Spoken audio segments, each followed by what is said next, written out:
Hi, I'm Dustin here on behalf of ExpertVillage.com, and here I'm at Callister's, and today I'm going to talk a little bit about rodeo boots. Now, let's face it, us rodeo guys, we like to have a little bit of flair in our lives. We like to have a little bit of fashion, and not to mention function. Most rodeo boots you'll see are this style, or they have a huge heel.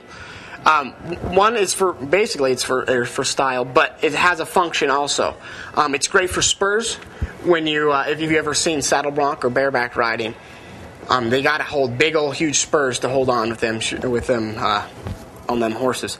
They also have a rawhide heel, which is made for keeping for a little added more wear, with spurs moving around and also for acidic environments such as rodeo arena. They have a taller top. Some cowboys like to tuck their pants in and tie them up so they can keep them on so their boots don't pull off. Now, these ones are a little bit different than other styles than, let's say, a work boot, because a work boot basically is sheer function. It's not made for fashion or style.